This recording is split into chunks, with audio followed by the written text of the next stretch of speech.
Sabemos por los animales que viven hoy en día que las especies individuales pueden tener un aspecto muy diferente entre sí. El aspecto de algunos animales también varía según el sexo observado. Este fenómeno se conoce como dimorfismo sexual. Cuando los investigadores descubren nuevos fósiles de dinosaurios, deben compararlos cuidadosamente con otros fósiles que ya se han encontrado, ya que cualquier diferencia que puedan observar en su nuevo espécimen podría deberse a varios factores. Las diferencias sustanciales podrían significar que los nuevos especímenes provienen de una nueva especie, pero podrían verse diferentes porque el dinosaurio es más viejo o más joven que los encontrados anteriormente. Después de todo, los dinosaurios bebés cambiaban a medida que crecían. También es posible que estas diferencias puedan deberse al dimorfismo sexual, pero ha resultado sorprendentemente difícil de estudiar.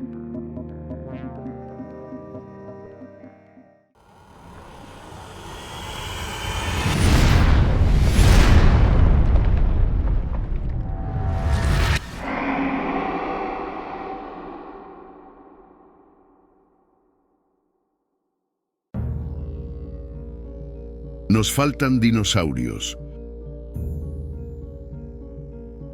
Uno de los principales problemas es que, para muchas especies, el tamaño de las muestras es demasiado pequeño. Solo hay unas pocas docenas de especies de dinosaurios de las que se han encontrado más de 10 individuos, e incluso así, los especímenes deben ser lo suficientemente completos como para que se puedan comparar detalles precisos. La única forma de determinar con certeza el sexo de un dinosaurio es encontrar uno que aún tenga huevos dentro, pero incluso en ese caso deben estar en el lugar correcto. El profesor Paul Barrett es un investigador de dinosaurios en el museo que trabaja principalmente con dinosaurios herbívoros. Es muy raro poder determinar con certeza el sexo de un dinosaurio, afirma Paul. Varias personas lo han intentado, pero por el momento la única forma realmente buena de determinar el sexo de un dinosaurio es encontrar uno que aún tenga huevos dentro. Esto indicaría claramente si el individuo era hembra, pero solo si los huevos están en la parte inferior del cuerpo y no en la zona del estómago, explica Paul. De lo contrario, es posible que esos huevos fueran el almuerzo.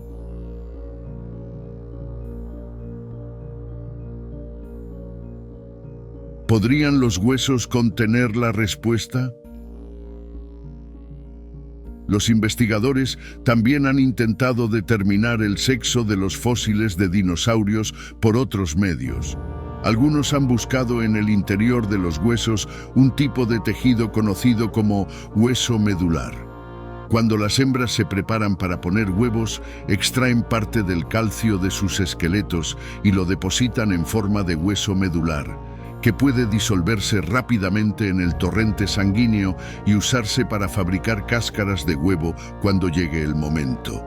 Los investigadores pensaron que si se encontraba este tejido en los huesos de los dinosaurios, sería indicativo de que una hembra de dinosaurio había muerto mientras se preparaba para poner huevos. Sin embargo, estudios recientes sugieren que el tejido medular también podría formarse cuando un animal se ve expuesto a condiciones ambientales estresantes. Esto aún no ha sido resuelto. No hay formas definitivas de determinar si algo es macho, y por el momento las únicas cosas que podrían identificar a una hembra funcionarán únicamente si esa hembra estaba cerca de poner huevos o realmente los estaba poniendo, dice Paul. Pero eso no quiere decir que nadie haya intentado identificar a los dinosaurios machos.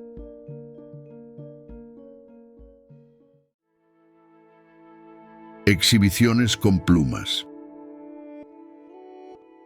En lugar de buscar diferencias entre los sexos en los huesos, los investigadores deberían buscarlas en otras partes. Parece probable que algunas especies de dinosaurios utilizaran otras características sexuales secundarias, como las plumas y el color, para diferenciarse. Sabemos que muchos dinosaurios tenían plumas y que en muchos reptiles el dimorfismo suele estar relacionado con el color, explica Paul. Por lo tanto, podría ser que los dinosaurios emplumados usaran sus plumas para exhibirse. Una de las principales teorías sobre por qué evolucionaron las plumas en primer lugar es que pueden haberse desarrollado principalmente como una herramienta de exhibición.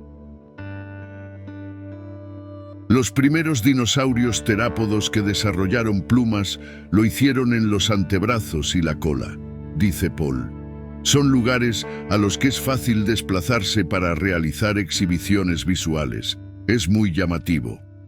Es posible imaginar a estos pequeños terópodos emplumados bailando entre ellos, sacudiendo los brazos y desplegando las plumas. Al mismo tiempo, es posible que tengan una cola en forma de abanico y que hagan un pequeño gesto de pavo real al sacudirla. Hay un ejemplo extremadamente raro de un dinosaurio extinto, aunque fuera un ave, que muestra que algunas especies eran claramente sexualmente dimórficas en sus plumas. Confucius ornis era un ave del tamaño de un cuervo que vivió hace entre 127 y 121 millones de años durante el período Cretácico inferior en lo que hoy es China. Los fósiles de estas aves se conservan con un nivel de detalle asombroso, incluidos los tejidos blandos y las plumas. Ahora se cree que los machos de la especie tenían plumas colgantes en la cola, maravillosamente largas, mientras que las hembras las tenían mucho más cortas. Sospechamos que eran machos porque los fósiles están suficientemente detallados y hay una proporción de aproximadamente 50 por 50 entre aves con plumas largas y aquellas que no las tienen, explica Paul. En las últimas décadas se han desenterrado miles de especímenes de Confucius ornis, lo que permite a los investigadores la rara oportunidad de realizar estudios a nivel de población de las aves extintas, algo que no es posible para la mayoría de las especies de dinosaurios.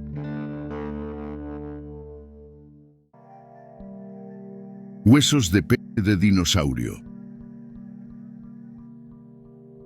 La primera persona que empezó a considerar realmente el dimorfismo sexual en los dinosaurios fue Franz Nopcsa. El barón de Transilvania, nacido en 1877, empezó a pensar más allá del aspecto de los dinosaurios y a considerar su comportamiento.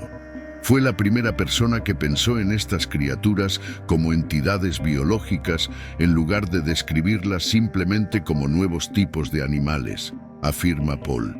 Él consideró su paleobiología. Como parte de esto, Nopcsa estudió la estructura de las poblaciones de dinosaurios y comenzó a desarrollar una teoría sobre el dimorfismo sexual. Al observar específicamente a los hadrosaurios con cresta y a los ceratopsianos con cuernos, creía que las diferentes formas y disposiciones de los cuernos, los volantes, las protuberancias y las crestas en sus cráneos representaban diferencias en la anatomía masculina y femenina.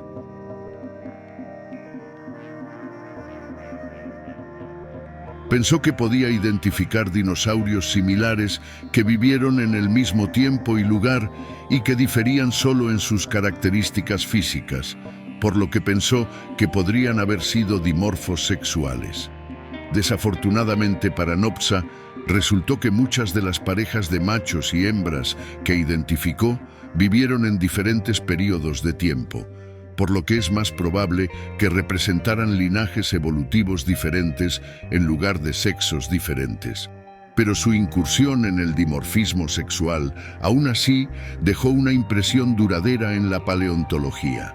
Nopcsa pensó que había identificado dimorfismo sexual entre ceratopsianos, como el Triceratops.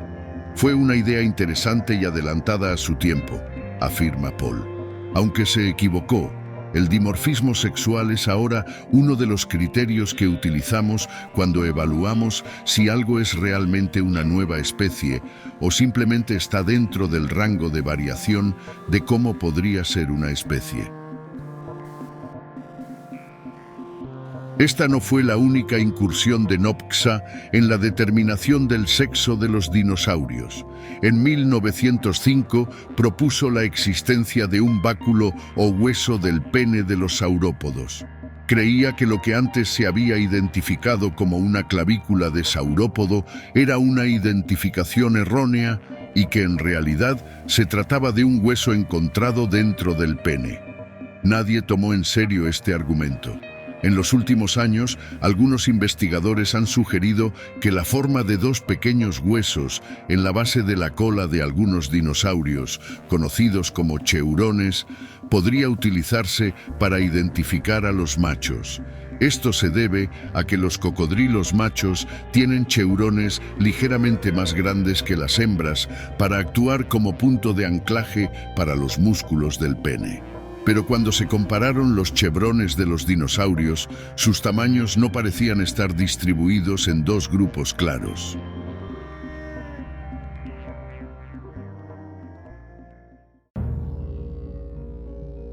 Nombres de dinosaurios hembras. La actual incapacidad para determinar el sexo de la mayoría de los dinosaurios no solo afecta la forma en que se describen las especies, sino que puede alimentar un sesgo en cómo los investigadores interpretan estos fósiles y cualquier comportamiento potencial asociado con ellos. Por defecto, la mayoría de los dinosaurios han sido nombrados con la terminación masculina saurus, dice Paul. Supongo que eso se debe a que mucha gente piensa en los dinosaurios como cosas grandes, descomunales y brutales, y por lo tanto, generalmente piensan en el sentido masculino cuando piensan en estos animales. Pero hay uno o dos dinosaurios que tienen nombres muy específicos con terminación femenina. Esto se debe a que llevan el nombre de una mujer o a que los investigadores querían que tuvieran una cualidad femenina particular. El ejemplo más obvio de esto es Mayasaura, que se traduce como buena madre lagarto. Mayasaura era un hadrosaurio de gran tamaño con pico de pato y solo se le dio el nombre con un sufijo femenino porque sus restos se encontraron encima de nidos, lo que lo convirtió en uno de los primeros dinosaurios conocidos por exhibir cuidado parental. Como el cuidado parental se ha considerado tradicionalmente un atributo femenino, se le dio el nombre a Mayasaura. Es difícil saber si los investigadores podrán determinar con precisión el sexo de los dinosaurios. A menos que se encuentren muchos más individuos, parece probable que la mayoría de los restos de dinosaurios permanezcan sin determinar el sexo.